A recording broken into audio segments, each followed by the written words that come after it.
I'm Rahana Bauer. And today we have Elizabeth Efteland with us. Hello. Hello. Hi. Thank you so much for joining us. Yeah, thanks for having me. Yeah. Today we're going to be talking a bit about Electric Addiction, mainly, the film in which you star in. Tell us a little bit about your first impressions of Electric Addiction when you were going through the casting process, I suppose. You know, I remember that the audition was at a library, and I remember, I'm pretty sure that I didn't know anyone involved at all.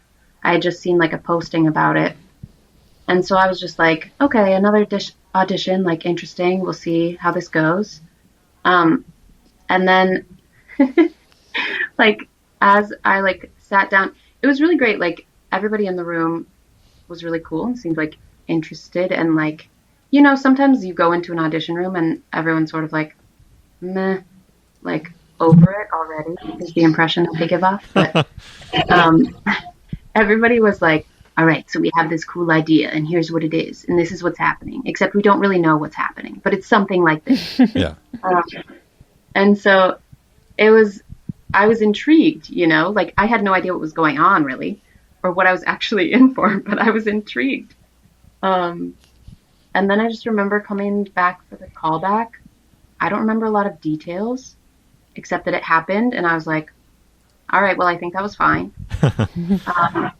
And it was all just like a pretty big mystery before we actually started doing the thing. And at that point, it was also sort of a mystery. But yeah, no, it's been really cool. It's been a wild ride. Mm-hmm. Yeah. Now, did you audition, like, there were two auditions, like one in November, one in February. Which group were you in? Do you remember? I don't know what month it was. Oh.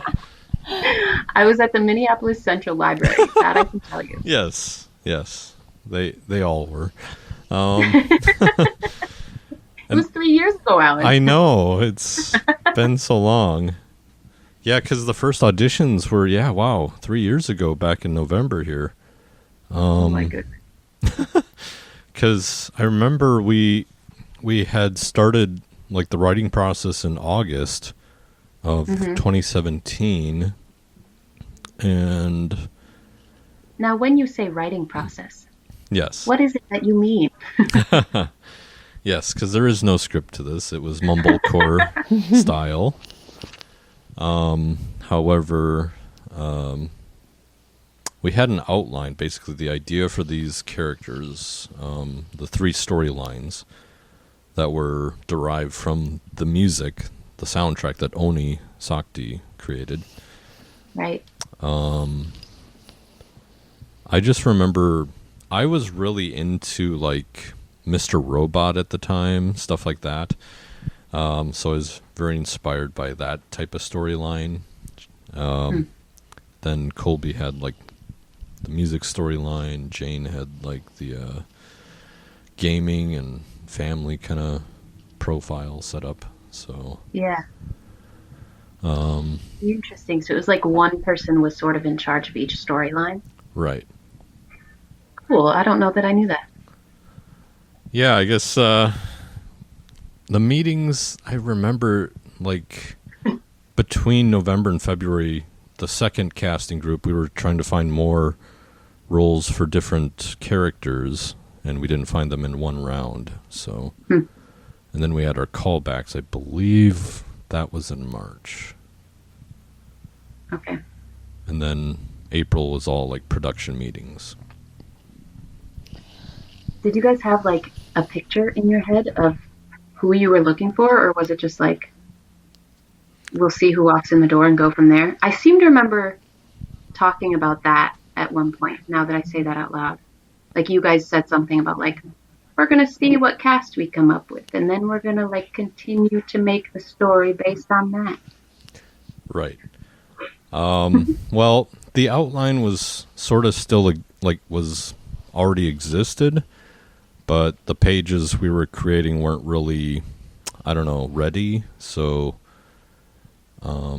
we kind of I had the idea to go mumblecore style, mainly because you don't get that opportunity in like bigger budget films. Mm-hmm. And you have this creative freedom that suddenly you have for both actors and filmmakers. So that was one thought I had. Same with shooting it on the iPhone. It's just kind of more freedom, as opposed, and more creativity. Mm-hmm. Alan, tell us a little bit more about what led you to decide to go into like that mumblecore. And for anyone who's listening who may not know what that is, maybe go into that a little bit too. How is that maybe different from going directly in the direction of improv or something like that fully? Right. Mumblecore was a style that was, I think it is established like early 2000s, roughly, like 05. Basically means no script. So that was one thing I remember we did ask people in auditions if they had improv background or have had experience with that. I remember asking that to a number of people. So that was kind of a prerequisite that we were using. What made you decide to make a film, especially a feature, in that style? I think that making a film in this way just... I hadn't done it before, so that's why I wanted to do it. I wanted to see, is this a style I want to, pursue, and will it actually work out? Mm-hmm. Ultimately it did, but it took much longer than expected. Because with mumblecore, you don't know what you get. Mm-hmm. So editing is a beast of a task. So... Was mumblecore always like all of it is improv, or is there sometimes like scripted portions but more freedom to go off script? Mumblecore is usually just no script. Huh. So films like Tangerine, Drinking Buddies, these are more like films that have either an element like the iPhone for Tangerine, but also like Drinking Buddies had a mumblecore style. There was an article I read that said it was Sanskrit. I don't know what that term means, but basically the same thing. And there's a whole list of it on the internet of like that style. But basically it means like just go do it. Like, and I was really into that mentality then. It was just very much like, let's just do it. Let's not like wait because we're running out of time. First of all, it's been like 3-4 months of casting, and then we wanted to film in the summer, or at least early spring there. Mm-hmm. Elizabeth, what was your experience like with that style of filmmaking? Had you done that before? And like, can you remember specific maybe like lines or scenes from the film that you were in that really stood out more to you than others? Well, I had definitely never done that before. I had done I had some improv background. Like I went to school for theater and, we had an improv class. I've done improv in different forms before, but definitely not on film. And I did not know that was a style that existed. When they told me there was going to be no script, I was like, that's crazy. Mm-hmm. Why would you do that? Right.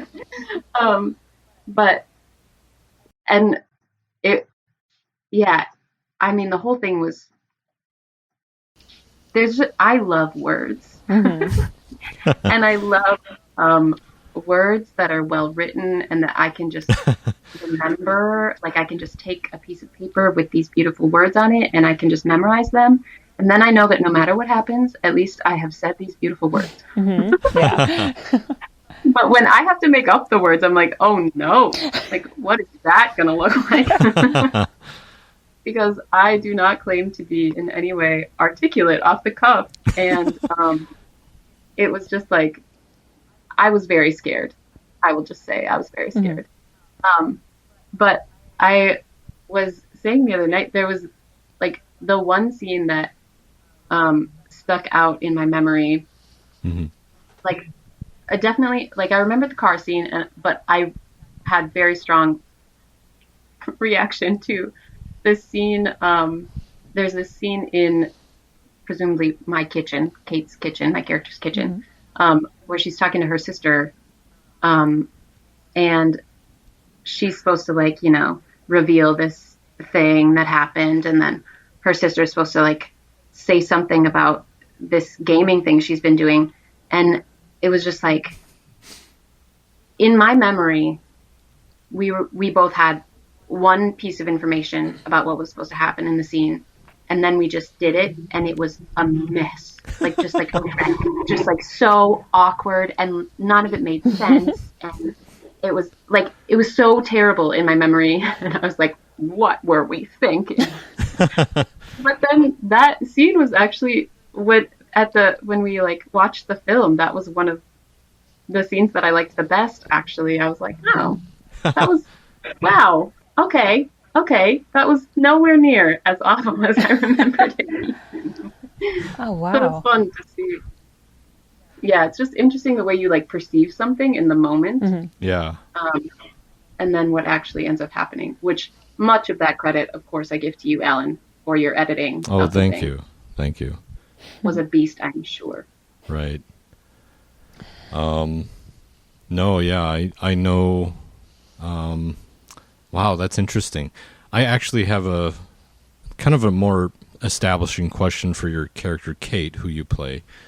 What did you know about your character? What do you remember knowing about your character at that time?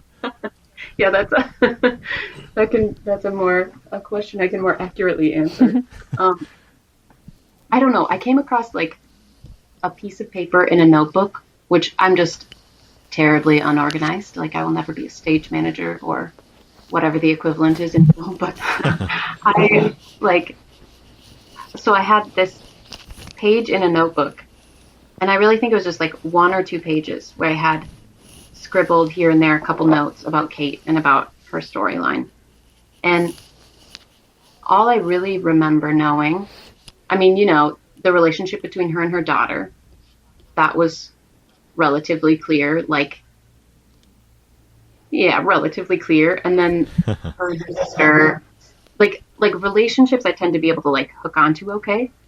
But then I don't remember what I was told ahead of time about her career because that was something in the midst of filming that I just felt like if I could go back and do it again, knowing what I know now, Yeah.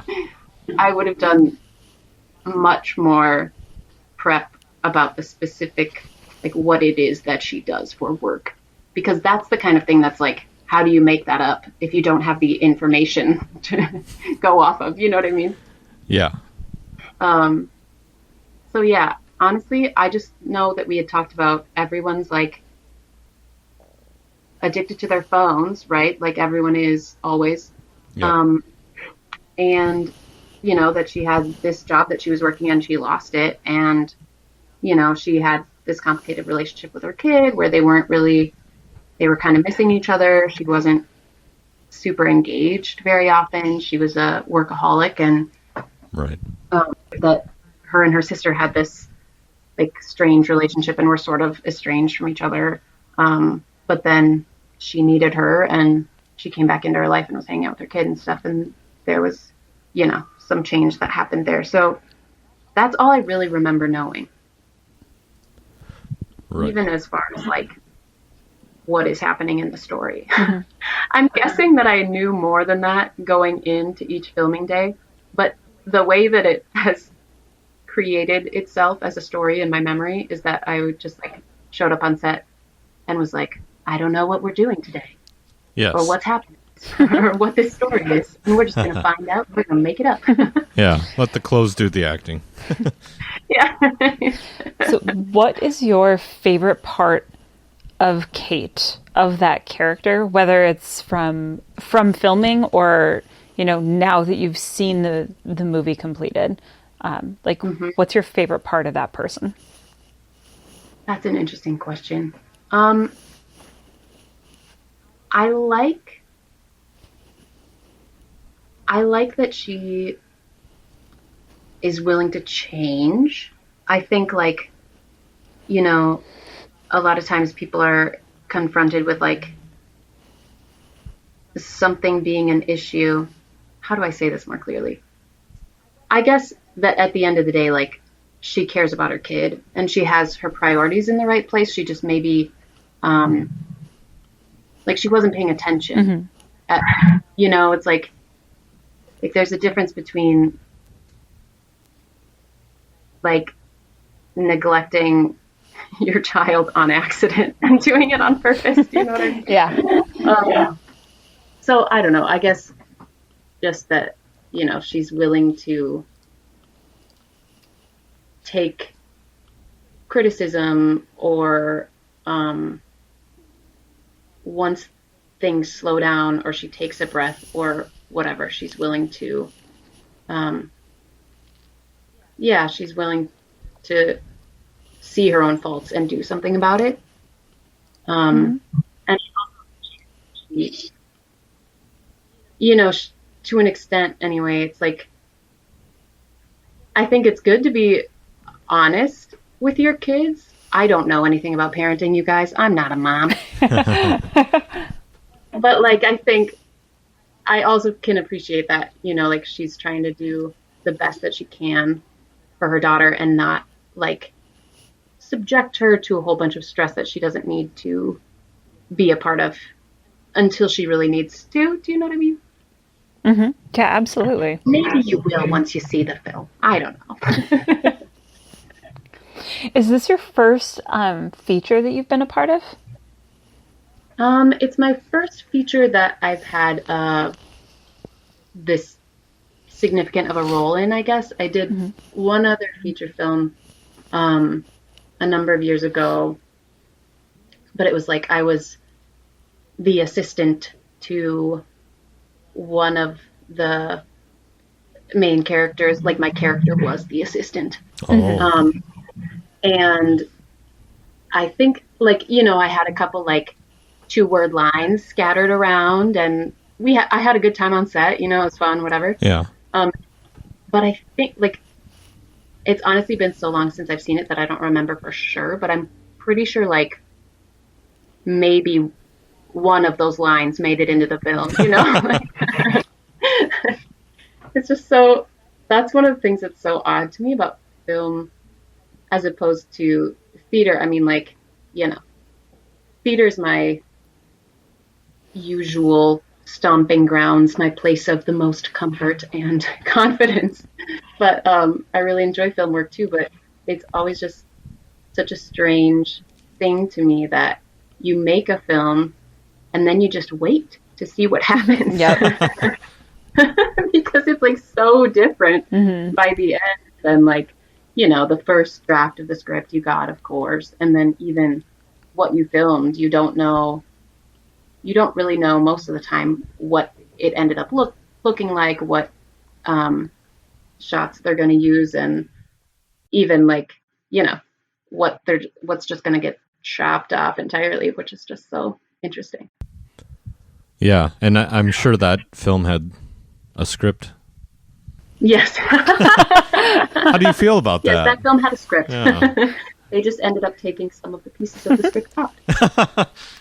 Now that you've done film with, obviously with script, but now that you've had this experience too, where it's more the mumblecore improv for the whole film, would you be interested in, and maybe I shouldn't ask this with Alan on the phone, would you be interested in doing that type of role again, or do you feel like you've met that challenge and you'd like to pursue more traditionally scripted?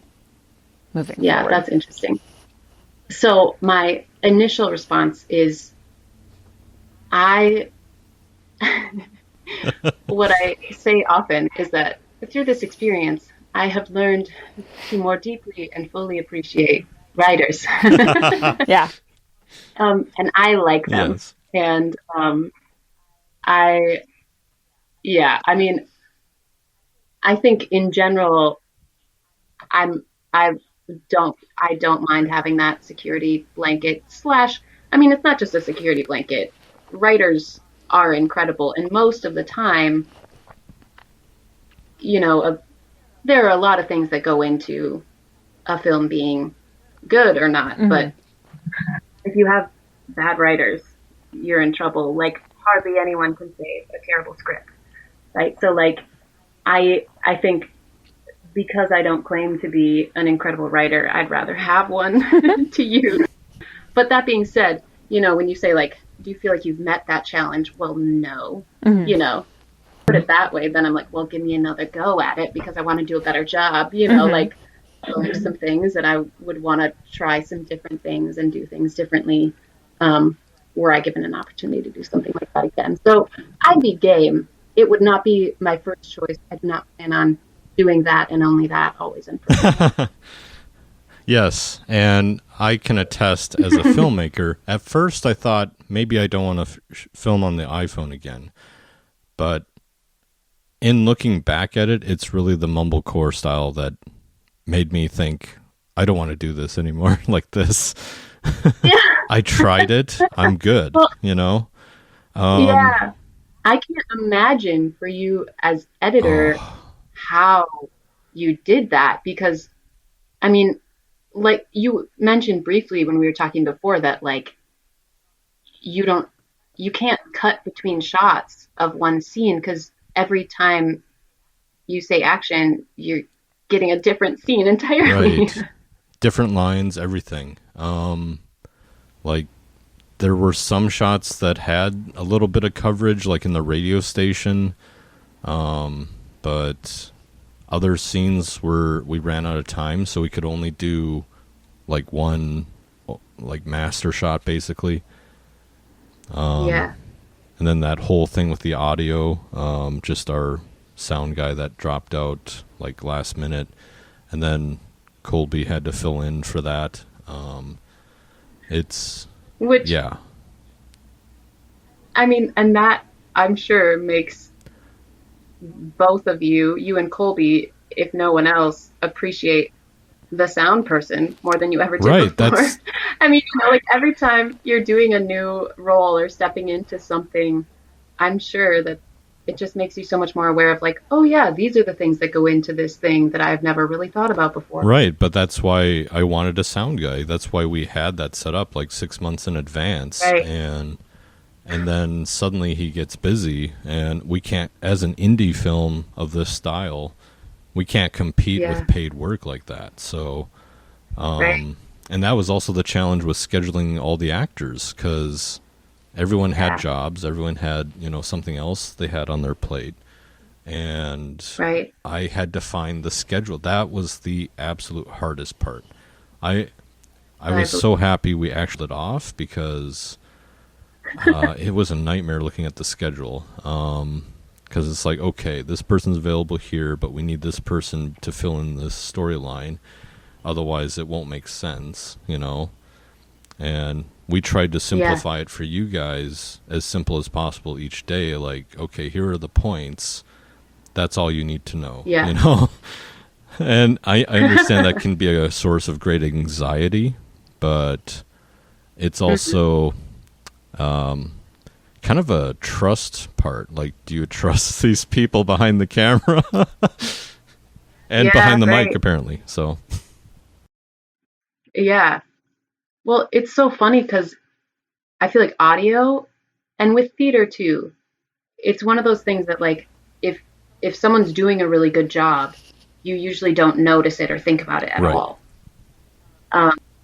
It's when, like things are more challenging that you go, oh, sound. Yeah, that's a thing. You know what I mean? Like, I don't know. I just remember like it just is interesting to me, things like that, where if we have someone doing a really good job, we don't notice. And so those people so rarely get like Yeah. credit, Oh, I notice it like, all the time, because that was the one thing going into it I knew I needed, but I ended up losing basically, because I watched like a bunch of interviews with Sean Baker, who did Tangerine. His number one thing was make sure you have clean audio, and of course that's what I didn't get, and that's like that took like it's so tough. the better half of the last year here to get the audio correct, because I had to learn all these paths of editing in order to make it better, the film better, like the coloring, the editing,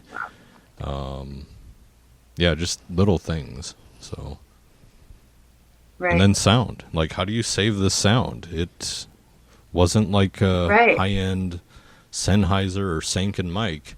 It wasn't the high-end field recorder or anything. So, you only have one take to go off of. Like what? But the good part about it was that since it was on the iPhone, it was we got less. For some scenes, we had less problems getting it done because we weren't as intrusive to the public, So, like all the outdoor scenes, I mean, there are tons of variables at work there. I remember the shot of Devel coming out of the building when we first see his character, and I set up the overview shot outside, and I remember this. I think it was like just some guy on the street came up to me and was like, "Is he gonna do like parkour or something?" Because I had my iPhone out, right? So I was like, "Oh no." So it's kind of funny. It's like, oh, I guess that social media thing really is a thing, where people are doing things for Instagram or whatever. So yeah, right. But that was funny. He thought I was doing a social media like post or something. He was ready to get famous. Going to do his thing on the steps. How much better would the film have been had he parkoured his way to the car? That is hard to say. That is hard. Alan, you talked about scheduling and trying to make that work, and the difficulties you ran into. How long did it end up taking you guys to actually, like from the start, like day one of filming until it was complete, to get all that wrapped up? Oh, that was tough because I had to negotiate with like locations. I had to get permits from Minneapolis City. Lisa Moy, one of the actors who plays herself in the film, came on later, and then she helped us secure one location for the listening party part. I remember looking for the diner for that scene and just securing all the city permits. Luckily it wasn't as bad then for like getting locations in the city, so which was nice. But as far as like, I remember going to the diner, meeting with the owners, and just showing them my schedule, and they were like, "Whoa!" They saw my calendar, and it was just like full. It was just packed to the gills, and it because we had production meetings in April. We planned to begin in May. We wanted to end by like mid-June, I think, or something. But we had to add 2 more weeks because there was parts of some of the stories that weren't connecting, so we needed to bridge them with scenes. So, and I knew a lot of people, like Elizabeth. I remember you had kind of a deadline because you were going away for the summer, right? I was just remembering that. Yeah, I was like going far out of town, and I was going to be gone for months. I think. Is that 2018? Yeah. Yeah, I was going up north for 2 months. And I think gosh, what was it?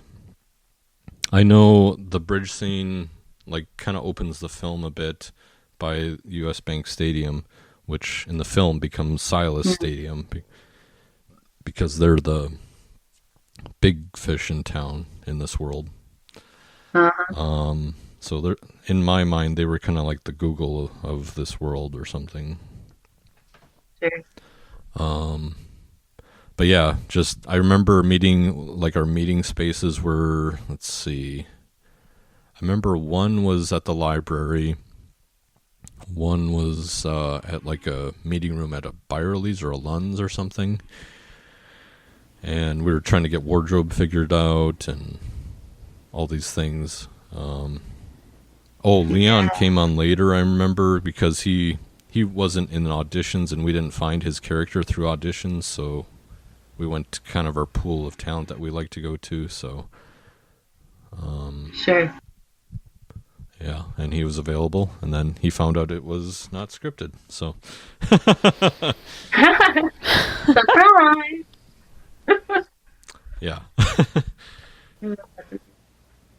So I'm curious from an actor standpoint, like what were you doing in the last 2.5 years? I don't remember. Waiting for this film to come out? Yes. I don't know. I'm like one of those people where if you ask me how my weekend was, I'm like, oh, was that recently? Yes. Let's see. On Friday, I woke up for breakfast. Let me think. Like I do not summarize in my brain, but I've been doing a lot of theater. You know, I try and do. I mean, there's no like number really, but at least a couple shows a year, maybe somewhere between 2 and 4 shows a year usually. Obviously, I haven't been doing any of that since March, but yeah, so I've been doing a bunch of theater and a couple film things too. I think that Electric Addiction happened really early on in, it's just like, honestly, I think in the last 3 or 4 years probably that I've been dipping my feet into film a bit more. Because I know out of college or whatever I did, and maybe throughout college, I don't know. I did some student films and different things here and there, but for a long time my focus was just in theater. And then I think Electric Addiction happened. Yeah, I think it's kind of since then, yeah, that I've like started looking into like all of the different things that are actually happening all the time in Minnesota that I didn't know anything about. It's so strange to me that the theater and film worlds, they feel completely separate to me. Like it's like totally different people that are doing these things, and of course there's some crossover, but I would just expect there to be more, and it just feels so separate. What got you interested in film after having such a heavy background in theater and, you know, being more just aligned with that world? Yeah. Yeah. Well, I mean, I think, you know, like when I was a kid and I was like, I want to be an actor. I think that, you know, I mean, I was sort of doing some like stage stuff at the time, but really I was like, movies are so cool and I want to be in movies. Yeah. But then, you know, like as time went on, it was like, well, the opportunities that I had were in theater. And then I went to school in Duluth and at the U of M Duluth, and they have their BFA program like has I think one film class, you know, like it's almost all. Wow. The thing is, like all of the acting classes, of course, at least in my opinion, are for both. You know, like I don't think that it's like you have to learn a totally new craft in order to go from one to the other. There are just different like techniques that you have to be aware of and you just have to understand how how you're telling the story and, you know, where that's coming from. But anyway, so basically what I am trying to say as I ramble on and on is that I did a lot of theater in college because that's what the opportunities were. And then as I did more of that, I just came to really love it. And so then it was like, well, I'll do theater because that's what I know and because that's what is available to me. And when I moved back to Minneapolis after school in Duluth, I like became aware of how incredible the theater scene is here. And so I was like, oh, awesome, I'm doing this. And like, you know, got really into that. But it wasn't really like until the last few years that I've even recognized like, oh, there's a lot of film stuff going on here too. And I do really enjoy it. I think it's always good to like diversify your experiences, right? And like work in different mediums because you learn so much. And I think that's also true for just like, you know, I love working occasionally, you know, like jumping in and like working backstage on a show. Like I say like occasionally because I just like don't know what I'm doing when I'm backstage. And I'm like, I'll try and be helpful to you guys. But it also like, you know, I did a little bit of like editing on a short that I worked on a year ago or something. And that was really interesting. It's like each piece that you're involved in, you learn so much more about the thing that you mainly do, you know? Yeah. And so anyway, I don't know that I actually answered your question, but that is what I have to say. You did. That's okay.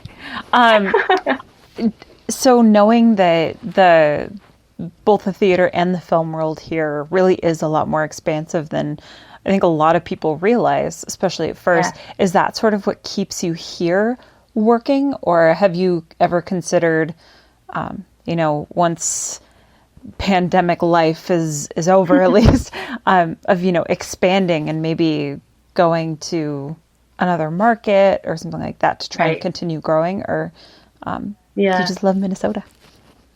I love Minnesota. I mean, when I, you know, graduated with my degree in acting and was like, all right, it's time. I'm going to go take over the world. You know, a lot of us had talked about, I had classmates that were going to LA and classmates that were going to New York and Chicago. And I kind of thought, you know, maybe I'll go to New York, maybe I'll go to Chicago. I didn't think that I was going to stay in Minneapolis. But my family's here. And when I got back and I realized like how great it is and how supportive of a community there is and like how much work is happening and really good work.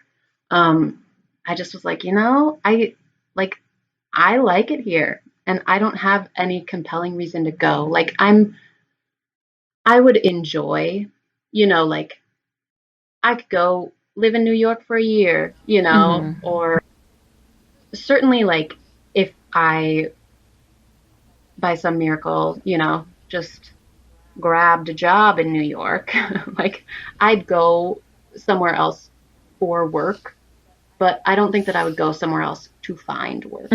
You know, I think a lot of the people that I know who have done that, I mean, some of them love it. For some of them, it's a great fit, but I need my people and I adore my family and, you know, like those things are really important to me. And so I think I know a lot of people who have gone to New York or LA and they've just spent a lot of time working a different job to pay their rent and like pounding the pavement and like, I'm sure that's character building, but it's also devastating, you know, like, and, you know, it's like, if I know that some friends of mine who went to New York for a while and they were there for, I think 5 years or something, just recently moved back, but they're incredible actors, lovely human beings. They're beautiful, like they got everything going for them. But they weren't getting a lot of work there. And it's like somebody said to them, like, well, so like, were you working on a regular basis in Minnesota? Well, yeah, we were. Well, why did you leave? Right. Like, I think that there's a big like prestige thing to going to New York or LA or whatever, but I think Minnesota's incredible. And I'm very happy to stay here as long as there's work to do and people I love. That's I love great. that. Yeah. So, what made you say yes to Electric Addiction? I'm curious because I know theater is all about the script. The script is the Bible. So, why did you say yes to Electric Addiction? I'm curious from an actor's standpoint. Yeah. I'm going to be honest. I don't like super strongly remember all of the pieces of that decision, but I think it's I just tend to be like, if I have something to learn and this could be fun, then why not? So it was good timing, maybe, huh?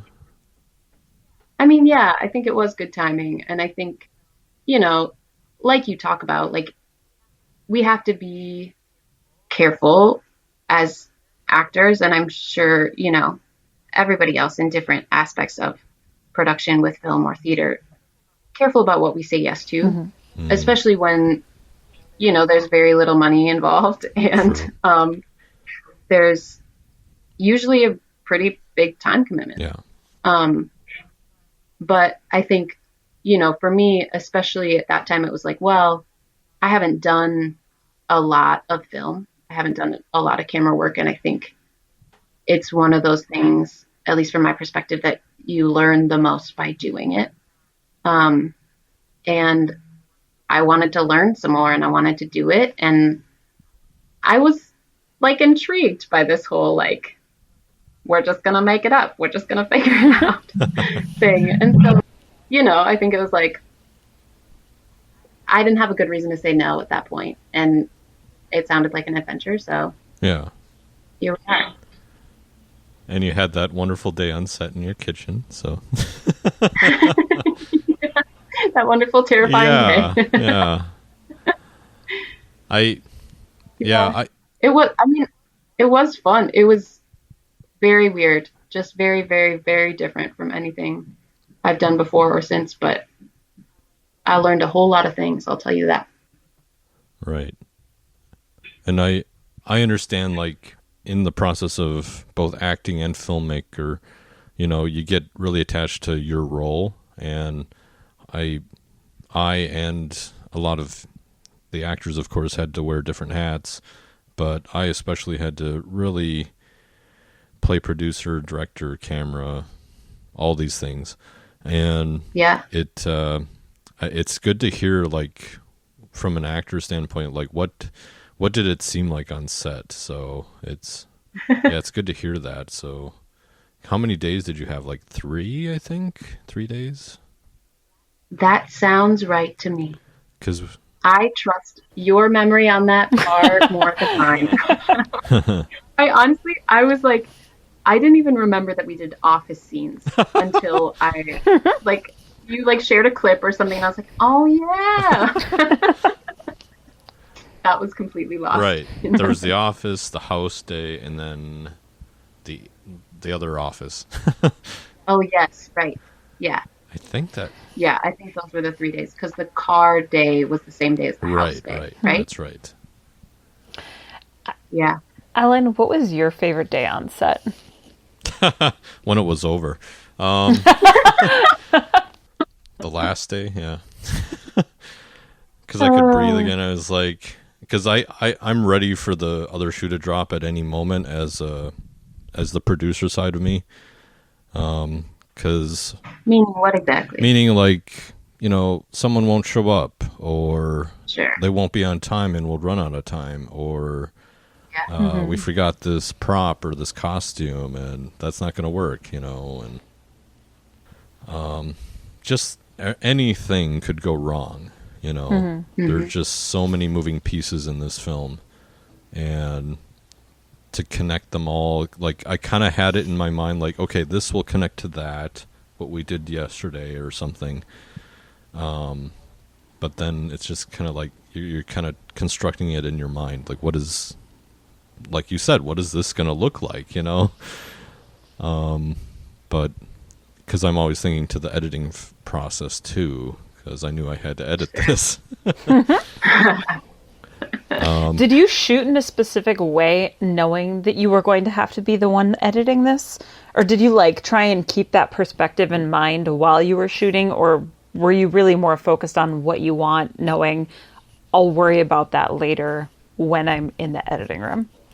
It was a little bit of both, because I had, we use, on the iPhone, there's an app called Filmic Pro, and at that time, at least that's what it was called. And I had to look into, like, okay, what is this like, and what will it look like to get the highest quality out of the picture?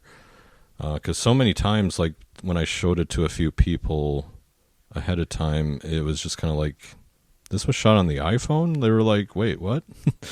Because that was because of the research ahead of time. I knew I had to, like, get basically the way any camera works is information it's receiving, and the more information it has, the more you have to play with, basically the more latitude you have with the image. So yeah, that kind of came early, so I knew that was kind of already in the pocket, so I could focus on how the story was connecting at least.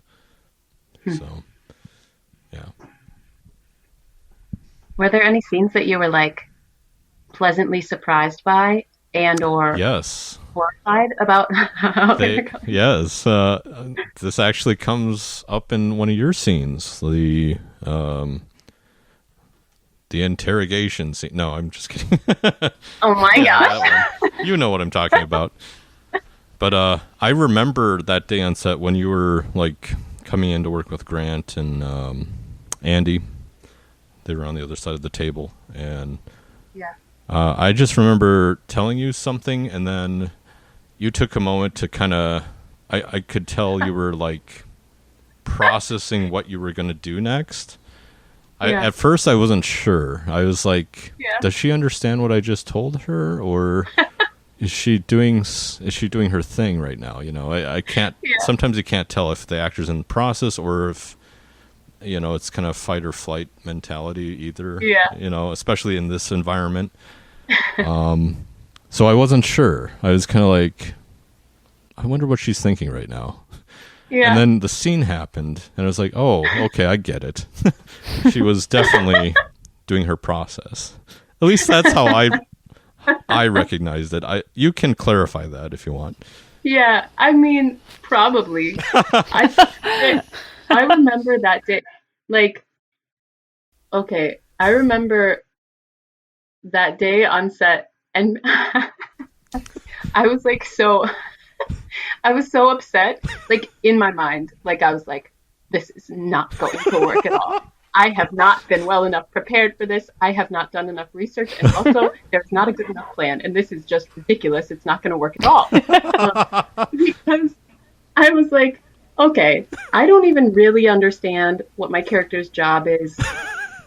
I mean, I have like just very little amounts of like, sure, it's something like this when I go to work. But I didn't know anything, like I couldn't talk about it. And then I'm supposed to like realistically do an interview, improv an interview where I tell them about how competent I am. Isn't that every interview though, or audition, right? What? Isn't that like every like audition or interview you go on though? No. Oh. No. Usually when I audition, I may be telling them that I can pretend to do something that I can't actually do, but I don't have to be able to like articulate what it is that I'm going to be. Oh my gracious. I remember being like, I think I said this out loud. Didn't I ask you, like, Hey, Ellen, don't you think maybe like instead we could do we could do this scene where like the camera's outside of the door and you just sort of see that we're talking to each other and you don't have to hear the words we're saying? Wouldn't that be a good idea? I don't remember that, but maybe that's what you were thinking in your head instead. I love that. Oh, man. So you did have improv experience, and when you said yes, we knew you were the right fit for this role. I, yes. Yes. Yes. So you've both seen the finished film now, correct? Yeah, 170 times. Oh my gosh. So without spoilers, give us your like high level thoughts, since everyone is going to be able to see this really, really soon, in less than a week. December 18th. Woo! God willing, it'll show up on time. It will. It's 2020. I'm saying, people, there are no guarantees this year. If anything's for sure, it's that nothing's That's for sure. well, you know that what I is mean? that is a point. That's for sure. So I'll blame it on that. Or the planets aligning, whatever. But yeah, so high level, what are your thoughts to get people to watch this amazing film? Well, Ellen. This is your baby, Alan. I think ultimately it's a realistic piece about life and connections, and I think it finishes well. The story wise, it kind of, even though things may not work out the way you think sometimes, in this story there are ways things do work out. So yeah, I think overall it's an uplifting ending. So yeah, that's kind of my general thought on it. I don't know if I have high level thoughts for you, but like, aren't you curious? I mean, I was just That's so a curious. good point. We made it all up, you guys. We just made it up. Which is awesome. Like, I feel like those are always the best, like, the parts of movies that people really fall in love with and remember and quote later on are the parts that they just came up with on the spot. Those are the improv moments. So if that's this whole film, Yeah. I mean, come on. Like, we've got to watch it. We've got to memorize it. Yeah. We're going to be constantly quoting. Yeah. I'm going to be quoting your movie to you all the time, Alan. Yeah, there's that one line, like, if need be, you know? It's going to be great. Yeah. But Elizabeth, you and I did a film called The Sound of Winter this year, We did. which is spoken in French Ooh. It is. and scripted. Yay! Although you could have been making up the lines, I have no idea. You So, would have had no idea. Yeah. Yeah. Yeah, actually, that's not French at all. Yeah. Making noises. Those But it weren't sounds pretty, and that's what matters. Yeah. French. Does it sound pretty? I don't know. I hope so. Is it pretty even if people are yelling in French? Is that? But I remember just starting to edit it and thinking how much easier this was than editing this Electric Addiction for the last 2 years. So Doesn't it make you grateful for a script? yeah, I was just like, this is so easy. Like, why do Even people in another have language? right? Even in a foreign language, this is so simple. Why do people complain about this? They have no idea what I've been through. Honestly, grass is always greener. But I was just so happy to have, like, oh, there are options here I can select from. So You mean we did the same scene more than once? yeah, and the lines matched. I mean, what's up with that? Incredible.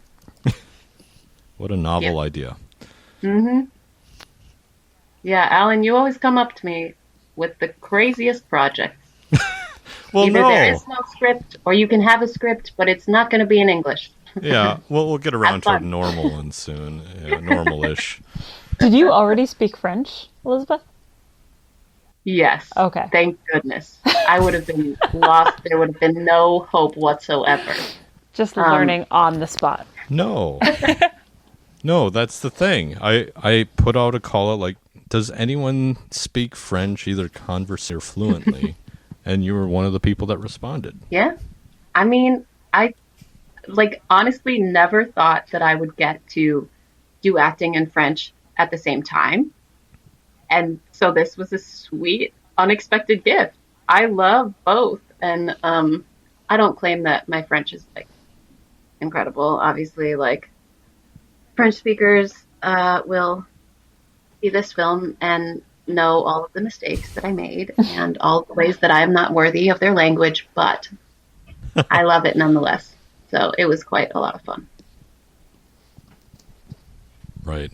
I'm having fun with it. It's coming out next year now, just because Electric Addiction, it's kind of everything in December right now. Yes. So. I don't think you need to come out with 2 films in 1 month.